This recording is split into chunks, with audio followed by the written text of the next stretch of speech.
ओम नमो भगवते वासुदेवाय। प्रथम अध्याय का दूसरा भाग।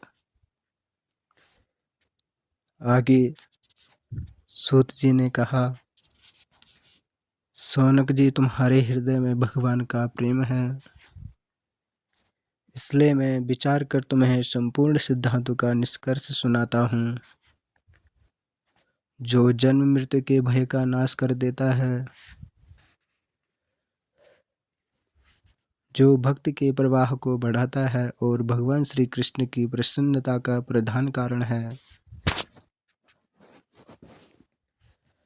मैं तुम्हें वह साधन बतलाता हूँ, उसे सावधान होकर सुनो।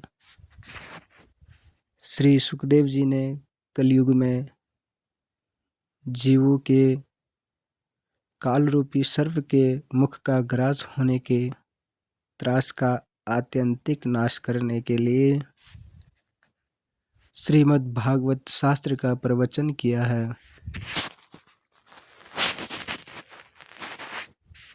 मन की शुद्धि के लिए इससे बढ़कर कोई साधन नहीं है। जब मनुष्य के जन्म जन्मांतर का पुण्य उदय होता है, तभी उसे इस भगवत शास्त्र की प्राप्ति होती है।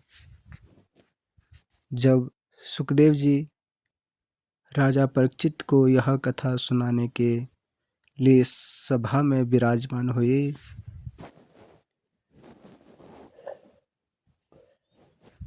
तब देवता लोग उनके पास अमृत का कलश लेकर आए।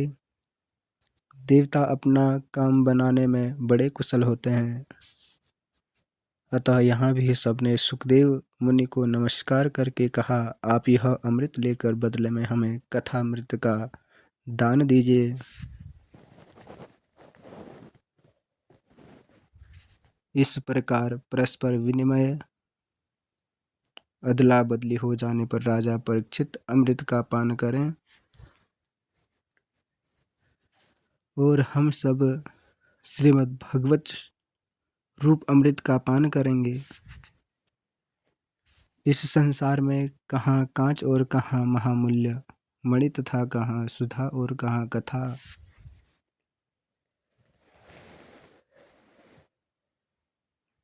श्री सुखदेव जी ने यह सोचकर उस समय देवताओं की हंसी उड़ा दी।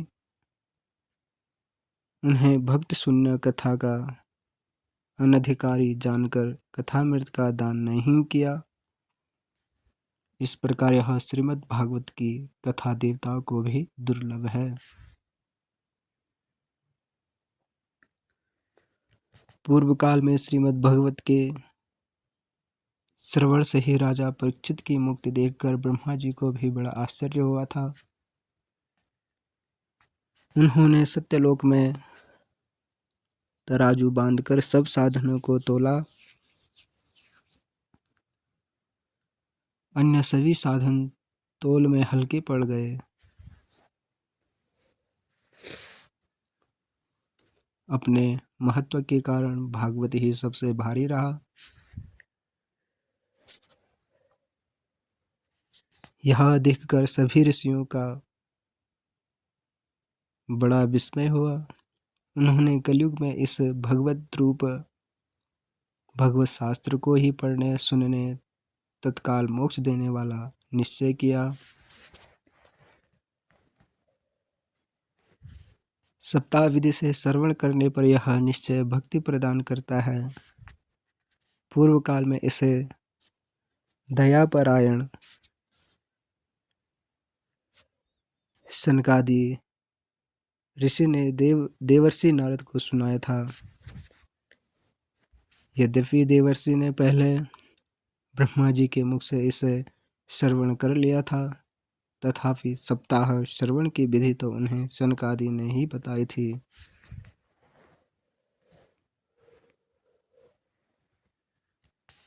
शौनक जी ने पूछा, संसार के प्रपंच से मुक्त एवं विचरणशील नारद जी का सनकादि के साथ संयोग कहाँ हुआ और विधि विधान के श्रवण में उनकी प्रीति कैसे हुई? श्री सूत जी ने कहा, अब मैं तुम्हें वह भक्तिपूर्ण कथानक सुनाता हूँ जो श्री सुखदेव जी ने मुझे अपना अनन्य शिष्य जानकर एकांत में सुनाया था। एक दिन विशाल पुरी में वे चारों निर्मल ऋषि सत्संग के लिए आए।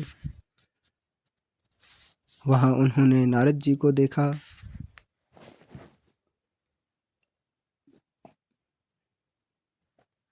सनकादि ने पूछा, ब्राह्मण, आपका मुख उदास क्यों हो रहा है? आप चिंतातुर कैसे हैं?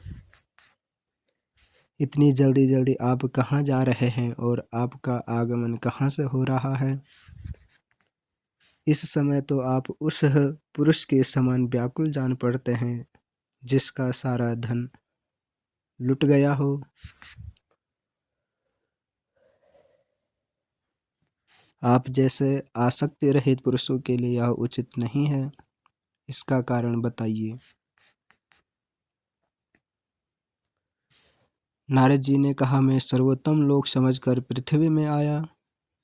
यहाँ पुष्कर, प्रयागकाशी, गोदावरी, नासिक, हरिद्वार, कुरुक्षेत्र, श्रीरंग और सेतुबंध आदि कई तीर्थों में मैं इधर उधर विचरता रहा, किंतु मुझे कहीं भी मन को संतोष देने वाली शांति नहीं मिली। इस समय अधर्म के सहायक कलियुग ने सारी पृथ्वी को पीड़ित कर रखा है। अब यह सत्य, तप, सोच, बाहर भीतर की पवित्रता का दयादान आदि कुछ भी नहीं है। बेचारे जीव केवल अपना पेट पालने में लगे हुए हैं। वे असत्यभाषी, आलसी, मंदबुद्धि, भाग्यहीन, उपद्रवग्रस्त हो गए हैं।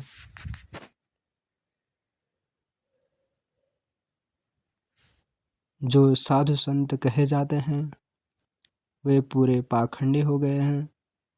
देखने में तो वे विरक्त हैं, किंतु स्त्री, धन आदि सभी का परिग्रह करते हैं। घरों में स्त्रियों का राज्य है। साले सलाहकार बने हुए हैं। लोभ से लोग कन्या विक्रय करते हैं और स्त्री पुरुषों में कलह मचा रहता है। महात्माओं के आश्रम, तीर्थ और नदियों पर यवनों, विधर्मियों का अधिकार हो गया है।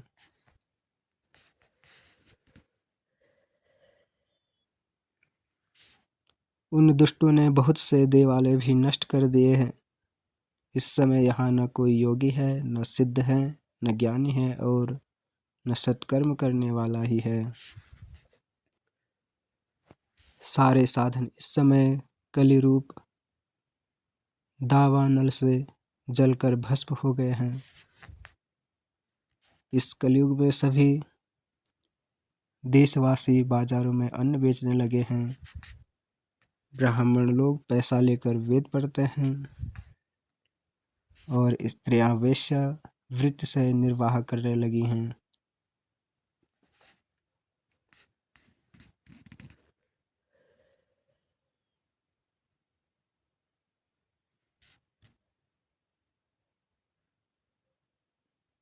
इस तरह कलयुग के दोष देखता और पृथ्वी पर विचरता हुआ मैं यमुना जी के तट पर पहुंचा।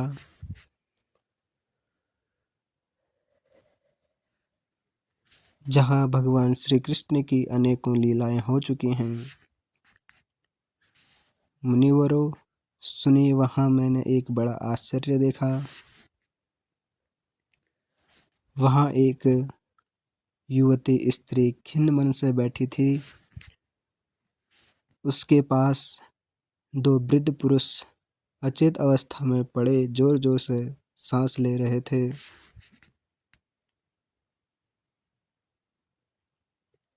वह तरुणी उनकी सेवा करती हुई कभी उन्हें चेत कराने का प्रयत्न करती और कभी उनके आगे रोने लगती थी।